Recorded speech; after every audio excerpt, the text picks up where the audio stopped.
carême, période de 40 jours qui se termine par la Pâque. Dans les paroisses, des signes de croix sur chaque fidèle. Les temps forts dans ce 13h.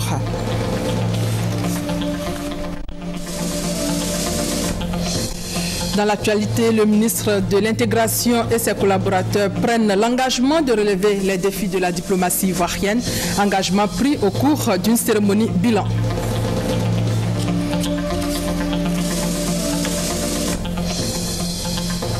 Dans le domaine des transports, cette bonne nouvelle pour les Abidjanais, la Sotra annonce l'arrivée très prochaine de 500 nouveaux autobus. Bonjour à tous. Il y a eu Conseil des ministres ce matin. La réunion a été présidée par le chef de l'État. Réunion marquée par d'importantes décisions pour la bonne marche de la nation. Nous y reviendrons dans notre édition de 20h. Dans l'actualité, ce mercredi 18 février, la communauté chrétienne célèbre la messe du mercredi des cendres et dans le même temps, le début du carême, prières et jeûnes attendent les fidèles avant la célébration de la résurrection du Christ. Notre reporter Patricia Omouetia était à la paroisse Saint-Jean, son compte rendu. Messe des cendres ce mercredi en l'église Saint-Jean de Cocody. Au cours de la célébration, chacun reçoit sur le front un peu de cendre, tandis que le célébrant lui dit « Convertissez-vous et croyez en l'évangile ». Marc 1, verset 15. Ces paroles prononcées par le prêtre invitent le croyant à se convertir. C'est tout l'enjeu du carême. C'est important pour nous parce que c'est un acte de piété que nous ne devrons pas rater. Chaque chrétien catholique ne doit pas rater. L'Église nous demande de nous convertir. Nous acceptons la conversion. C'est pour ça que nous sommes venus prendre les cendres. Nous allons prendre 40 jours de pénitence, de jeûne et de partage, de vivre vraiment en amour avec nos frères et sœurs, de faire communion avec eux. Ce jour de pénitence qui marque le début du carême se résume en 3 actions, la prière, l'aumône et le jeûne. La prière et l'aumône, il n'y a pas trop de difficultés. La prière, nous avons à prier en communauté, c'est-à-dire les messes habituelles que nous vivons en communauté. Il y a aussi le chemin de croix qui vient comme un exercice de piété, mais que nous allons vivre aussi en communauté. La troisième pratique, qui est la pratique du jeûne, c'est là qu'il y a quelques difficultés. Pour ce qui est des dispositions de l'Église catholique, il faut reconnaître que la tranche d'âge qui est concernée, c'est 13 ans minimum, 60 ans maximum. Donc les cendres, c'est pour nous une manière de dire à Dieu que nous reconnaissons que nous ne sommes rien devant lui, que nous sommes de pauvres pécheurs. Le mercredi des cendres et le carême sont pratiqués par la plupart des catholiques. Le carême dure 40 jours. C'est un temps de préparation à la commémoration de la passion et de la résurrection du Christ. Qui a précédé le mercredi des cendres et le mardi gras. Cela s'est traduit hier par des défilés en tenue traditionnelle et la distribution de mets sucrés dans les écoles. Après la religion chrétienne, place à la religion musulmane, le village de Madina, dans la sous-préfecture de Touba, a désormais sa mosquée construite par les cadres et qui a été inaugurée par le ministre de la Construction, Mamadou Sanogo. On fait le point avec Hamza Djabi. Il aura fallu attendre plus de 30 années pour que ce projet voie le jour. La grande mosquée de Madina, dans la région du Bafing, à 32 km de Touba, est enfin là. Les fidèles pourront désormais y prier, organiser des cérémonies religieuses, surtout s'y retrouver pour parler et penser développement. L'édifice, inauguré fin janvier, a été l'occasion pour le parrain Mamadou Sanogo d'appeler tous les cadres à l'union pour sortir la région du Bafing de la léthargie. À travers la visite du Yoruba, le président de la République viendra ici. Mais c'est à travers la solidarité entre les cadres que le président donnera le maximum à la région. Toutes les prières qui ont été formulées à son endroit, pour sa santé, pour son inspiration, pour qu'il puisse continuer le développement de ce pays, que toutes ces prières-là soient exaucées. Et que cette année même, qui est en plus une année électorale, se passe dans la paix. À l'inauguration de la mosquée Madina, tous les fidèles, cadres, jeunes et femmes de la région ont effectué leur toute première prière de vendredi. L'imam est intervenu à l'occasion sur le mérite de la construction d'une maison dédiée à la gloire de Dieu. En bref, passation de charge entre Mamadou Koné et Francis Vaudier ce matin. Une passation de charge 2 semaines après la démission du professeur Francis Vaudier du Conseil constitutionnel. Ajoutons que René Afing Kwasi, anciennement président de la haute autorité pour la bonne gouvernance, a également reçu les dossiers de la Cour suprême. Retour sur le séjour du chef du gouvernement à Washington. Daniel Kablan-Duncan a rencontré les responsables de la Société financière internationale et de la Banque mondiale. Une série de réunions pour proposer au groupe les nouveaux projets de la Côte d'Ivoire. Le compte-rendu de notre envoyé spécial, Hamza Diaby. Daniel Kablan-Duncan à Washington, une occasion pour le Premier ministre de rencontrer les responsables des 3 composantes du groupe de la Banque mondiale pour le renforcement de la coopération entre les différentes parties. Lors de la rencontre de Paris, dans le cadre du groupe consultatif en décembre 2012, il y a un engagement du groupe de la Banque mondiale de financer les opérations de la Côte d'Ivoire. L'engagement qui avait été pris, c'était donc de donner un montant de 2 milliards. De dollars. C'était sur la période 2012-2015. Nous sommes début 2015. Déjà, la SFI et MIGA ont atteint et dépassé même ces montants. Et ce qui apparaît de leur part, c'est qu'ils sont disponibles en fonction de la qualité des projets que nous aurons à financer d'autres projets. Ces rencontres donc pour leur dire merci pour cet appui important et surtout leur soumettre les nouveaux projets du pays. Le Premier ministre m'a fait part de la décision du gouvernement de créer une zone qui serait une genre de zone économique de développement autour des techniques d'information et de la communication et souhaiterait l'appui de la banque financière et également au niveau des connaissances que nous avons dans ce domaine. Le second point de notre discussion a été la question de la poursuite du programme de démobilisation et l'accélération de ce programme. Comment est-ce que la banque pourrait également soutenir les autorités à accélérer et à ce programme de finaliser ce programme. I look forward to visiting Abidjan. Je me réjouis à ma visite en Côte d'Ivoire pour mes discussions avec le secteur privé aussi et les ministres. Et nous voudrions bien soutenir des projets dans d'autres secteurs du pays, comme l'énergie, les infrastructures et l'agriculture. Des rencontres en somme fructueuses pour la Côte d'Ivoire, une Côte d'Ivoire qui bouge et qui inspire confiance à tous égards. Dans le cadre du 11e Fonds européen de développement, l'Union européenne met sur la table un financement additionnel de 178 milliards en faveur de la Côte d'Ivoire. Bruxelles entend ainsi aider le gouvernement ivoirien à doper la compétitivité dans 3 secteurs clés, à savoir l'administration, l'électricité et le foncier rural, nous dit Lassina Bakayoko. L'administration publique, l'agriculture, l'énergie. Voici les principaux secteurs ciblés par le 11e Fonds européen de développement qui démarre en 2016. C'est vraiment le fruit d'un dialogue à la fois politique et technique avec le gouvernement ivoirien. La raison d'être du ciblage que nous faisons, c'est parce que l'État ivoirien a jugé que c'était des priorités. Le financement disponible pour les 3 domaines est de 178 milliards francs CFA. Pour le renforcement de l'efficacité de l'État, l'appui budgétaire prévu est de 40 milliards. Cette somme permettra d'améliorer sensiblement les indicateurs sociaux, en particulier la qualité du service rendu aux citoyens. En ce qui concerne le secteur agricole, le montant alloué est également de 40 milliards. Ici, l'objectif est de sécuriser le foncier rural par une délimitation efficiente des terroirs villageois. Une attention particulière sera portée aussi à la promotion de la production périurbaine. Quant au secteur de l'énergie, ce sont près de 91 milliards qui y sont affectés. Ce fonds sera orienté vers la satisfaction des besoins en infrastructures électriques.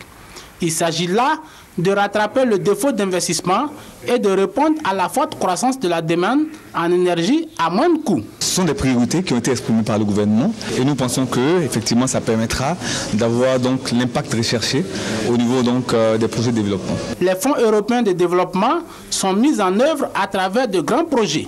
Le 10e Fonds européen de développement qui s'achève cette année s'élève à 261 milliards de francs CFA. La Chambre de commerce et d'industrie de Côte d'Ivoire fait le bilan de ses activités. Une occasion pour le président de cette chambre consulaire de présenter les perspectives pour 2015. Et c'était au cours d'un cocktail dînatoire dédié aux acteurs du monde économique. Guy Roger Nguessan et Alvorassa. Les jardins de la Chambre de commerce et d'industrie de Côte d'Ivoire dans un décor inhabituel. Le temps pour les hommes qui incarnent cette institution de recevoir chefs d'entreprise, partenaires économiques et hommes de médias. Pour cette première rencontre de l'année, la Chambre de commerce et d'industrie de Côte d'Ivoire dresse son bilan de l'année 2014 et affiche ses ambitions pour 2015. Être une institution forte pour accompagner l'émergence de la Côte d'Ivoire. Nicolas Djibo, son président, entend se mettre ainsi au diapason des réalités actuelles du secteur privé, acteur majeur de la croissance économique ivoirienne. L'émergence va passer par les investissements. Et jusqu'à présent, la part des investissements publics est trop importante dans notre pays par rapport aux investissements privés. Si nous voulons arriver à l'émergence, il est évident que le secteur privé doit prendre sa part et inverser les tendances. Pour réussir, la Chambre de commerce et d'industrie de Côte d'Ivoire s'est dotée d'un plan stratégique 2015-2017 composé de 25 objectifs essentiellement axés sur la création de nouvelles entreprises et l'amélioration des performances de celles déjà existantes. Dans ce programme, nous avons fait un focus sur l'hébergement. L'hébergement concerne la politique touristique du pays. Nous voudrons renforcer la capacité des hébergeurs, leur apprendre les nouvelles techniques hôtelières de manière à ce que nous puissions préparer les différents événements qui sont annoncés pour la Côte d'Ivoire. Intérêt général, engagement, intégrité, esprit d'équipe et innovation sont les 5 valeurs qui guideront les membres de la Chambre de commerce et d'industrie de Côte d'Ivoire en cette année 2015 pour relever les défis. Intéressons-nous maintenant à cette Coupe d'Afrique. Après avoir choisi les éléphants parmi les 16 prétendants à l'issue de la CAN 2015, Dame Coupe continue son tour d'honneur en Côte d'Ivoire. Hier, elle avait rendez-vous avec le corps diplomatique et les institutions internationales accréditées en Côte d'Ivoire. Cathy Touré était au ministère des Affaires étrangères. Son compte rendu.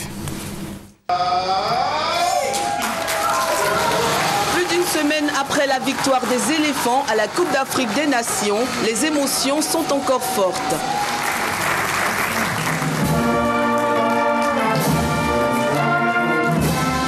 Présente au pays dès les premiers jours, la belle dame s'est fièrement présentée au corps diplomatique et aux organisations internationales accréditées en Côte d'Ivoire sur invitation du ministre d'État, ministre des Affaires étrangères, Charles Kofi Dibi.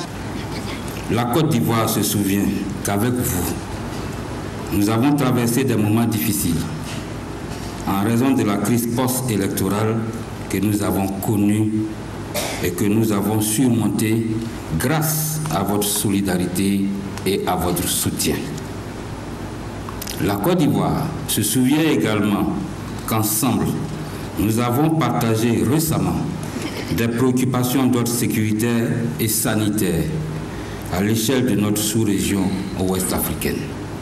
Il est donc tout indiqué que vous soyez pleinement associés aujourd'hui à ce moment de joie intense et de partage occasionné par la victoire de l'équipe nationale de football acquise de haute lutte à Bata en Guinée équatoriale. Le nonce apostolique a dit la fierté des diplomates et des institutions à vivre ces moments avec la Côte d'Ivoire. Nos félicitations ne sont pas dues simplement à la courtoisie diplomatique. C'est dans le profond sentiment de fraternité, si cher à l'esprit sportif, que nous, représentants des pays frères africains et des nations non africaines, nous réjouissons avec tous nos frères et sœurs ivoiriens pour cette belle victoire tant attendue depuis plus de 2 décennies. Une fois de plus, les champions ont été honorés. Des moments de partage inoubliables. Et relever la diplomatie ivoirienne, c'est le pari que veut gagner le ministère de l'intégration africaine. Ali Koulibaly et ses collaborateurs ont pris en tout cas cet engagement à l'occasion d'une cérémonie bilan, cérémonie au cours de laquelle le ministère a salué le leadership du chef de l'État qui a réussi à repositionner le pays dans le concert des nations, nous dit Adama Koné. Au ministère de l'intégration africaine et des Ivoiriens de l'extérieur, la feuille de route 2015 tient en un projet essentiel de portée régionale. Le port sec de Ferkessédougou dans le nord de la Côte d'Ivoire.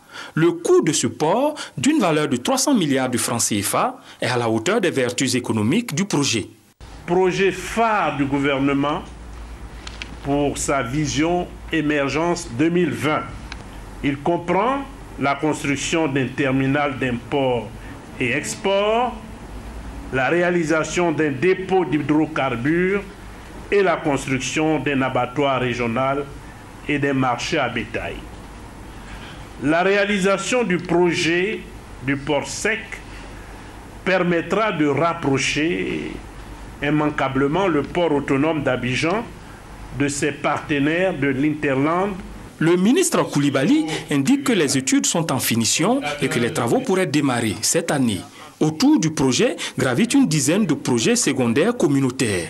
Le ministère n'oublie pas le second volet de sa mission, les Ivoiriens de l'extérieur. Ce qu'il nous faut réussir maintenant, c'est de doter cette communauté d'une organisation digne de ce nom. C'est pourquoi nous organiserons en mai prochain un forum à Abidjan pour mettre en place, avec les Ivoiriens de l'extérieur, une structure qui les représente convenablement. Un hommage a été rendu par le ministère au président Ouattara qui donne un nouveau visage aux relations internationales de la Côte d'Ivoire, l'éco-diplomatie.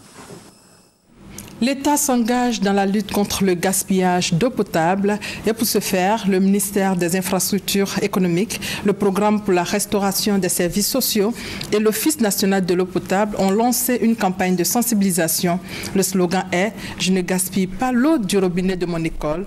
Placine Niaoué et Léon Brou pour plus de détails. Selon le ministère des Infrastructures économiques, le taux de gaspillage d'eau potable dans l'administration publique représente 60%, avec 37% pour le seul ministère de l'Éducation nationale et de l'enseignement technique. Face à cette situation, à l'origine d'énormes dépenses publiques, l'État s'engage à tirer sur la sonnette d'alarme. Il sensibilise et appelle à un changement de comportement à travers cette campagne lancée à l'endroit des usagers des établissements primaires, secondaires et supérieurs. Je ne gaspille pas l'eau de robinet de mon école, slogan de cette campagne de sensibilisation pour laquelle de grands moyens sont déployés. Nous avons aussi prévu donc de réaliser des conférences, notamment donc dans les grandes écoles et les universités, aussi bien à Yamoussoukro qu'Abidjan. C'est vrai que c'est les enfants qui sont souvent à la base. Demandez à tous les parents d'avoir un regard sérieux sur cette question et de donner des conseils, les rudiments aux enfants par rapport au gaspillage de l'eau.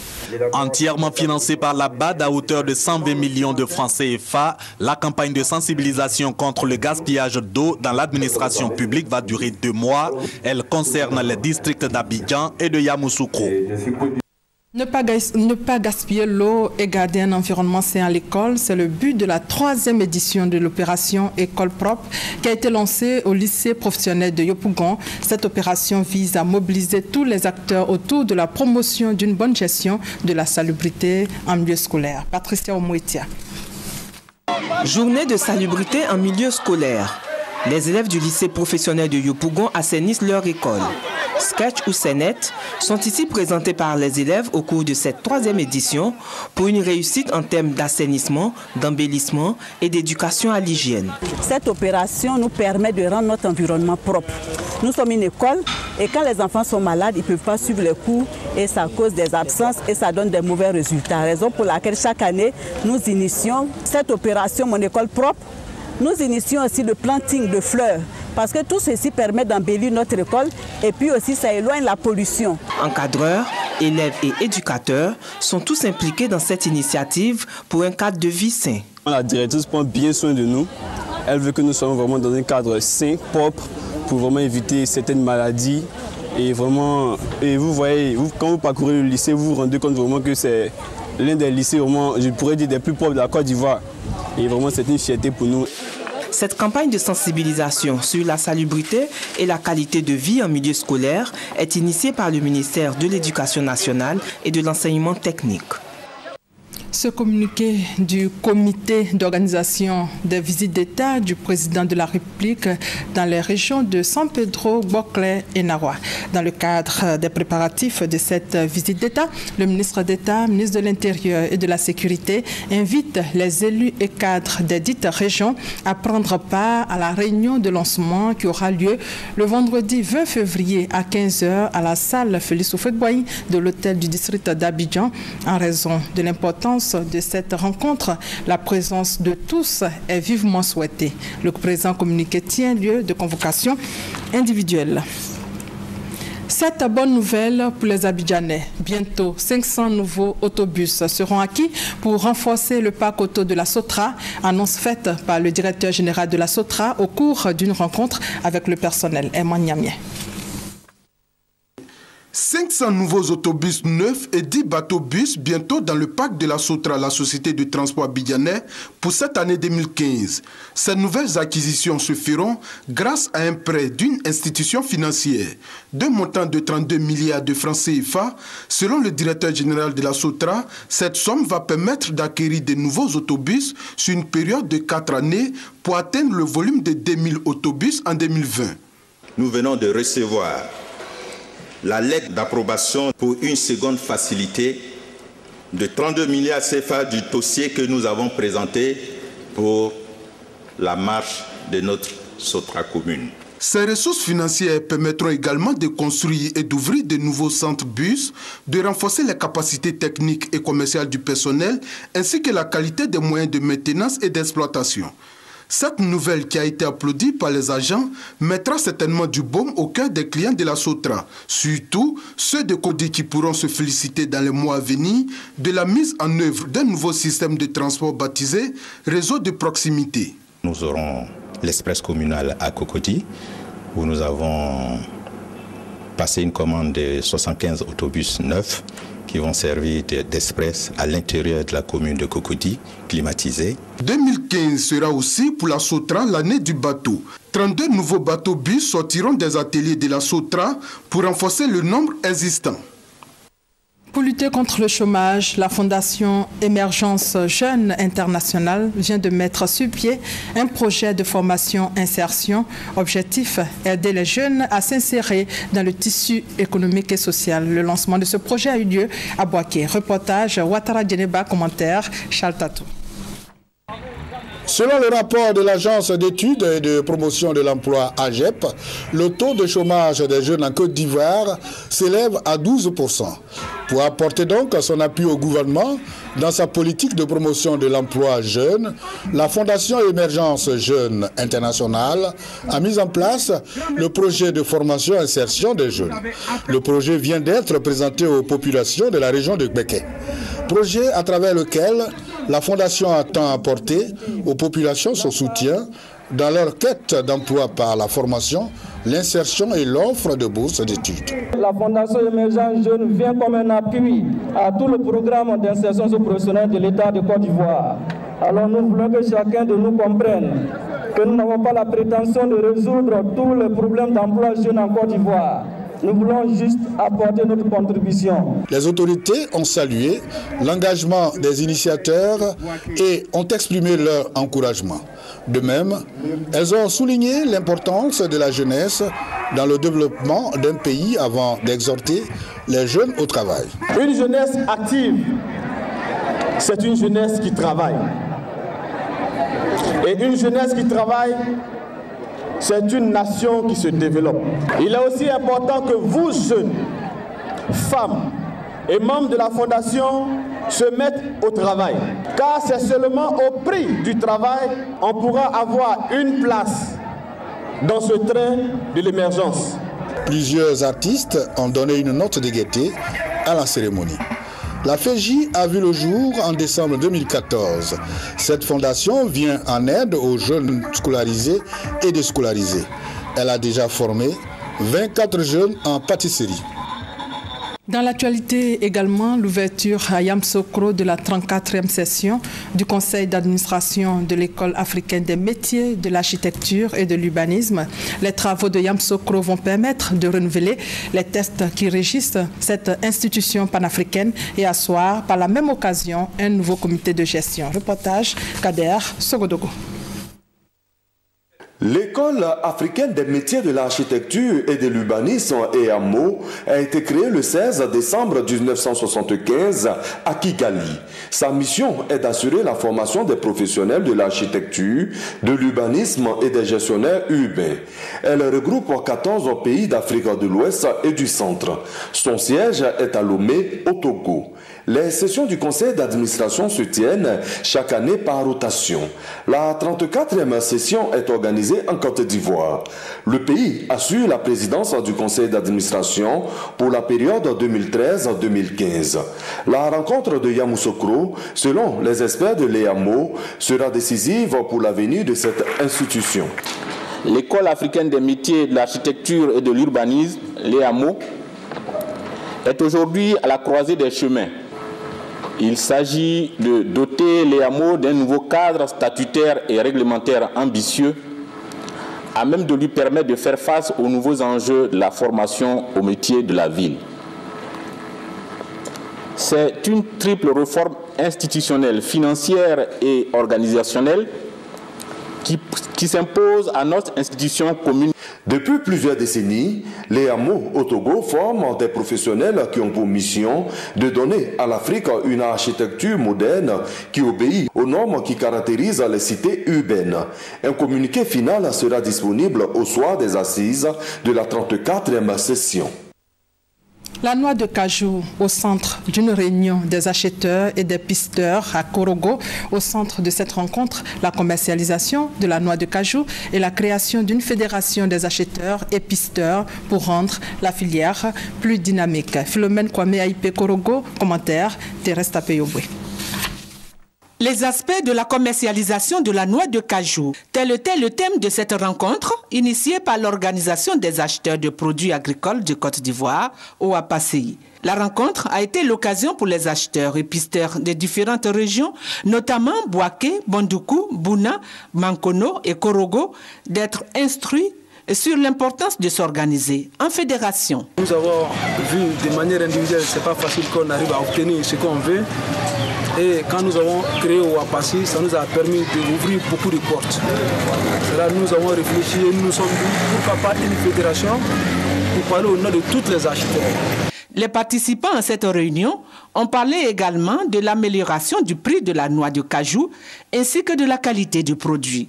Le responsable du conseil Coton en Arcade a pour sa part invité les acheteurs à s'acquitter de leurs impôts et de leurs patentes. Les acheteurs et pisteurs ont été invités à dénoncer les exportateurs qui viennent payer le produit bord champ. Un bureau ad hoc pour réfléchir sur la mise en place de cette fédération a été installé. Créé en 1998, l'OAPACI a pour objectif de lutter pour le bien-être des acheteurs et de redorer leur image. Parlons sécurité avec ce nouveau coup de filet des forces d'intervention rapide basées dans la commune d'Adiaké. Ces forces viennent de mettre la main sur 5 tonnes de médicaments prohibés d'une valeur de plus de 30 millions de francs CFA. Les trafiquants s'apprêtaient à écouler ces produits médicaux prohibés sur le marché ivoirien. Le point avec Thérèse Tapeyobwe. C'est au cours d'une patrouille menée dans 3 villages de la commune d'Adiaké que les hommes du lieutenant Célestin Anneau, chef des forces d'intervention rapide, basés à Adiaké, ont mis la main sur ces trafiquants de médicaments. À bord de leur véhicule, 5 tonnes de médicaments d'une valeur de plus de 30 millions de francs CFA. Les médicaments saisis sont composés de plusieurs cartons d'aspirine, d'antibiotiques et de gébédol, produits déclarés très dangereux. Le véhicule et son contenu ont été mis à la disposition des services des douanes pour nécessité d'enquête. Quant aux suspects, ils ont été mis aux arrêts. Nous, à Bengourou, précisément à Tayakro, ce village de la sous-préfecture d'Amélékia a un nouveau chef. Son nom, Nana Kwadjo Benye II. Intronisé, il entend prôner le vivre ensemble, veut cher au président de la République. Chantal Eouma à Canton.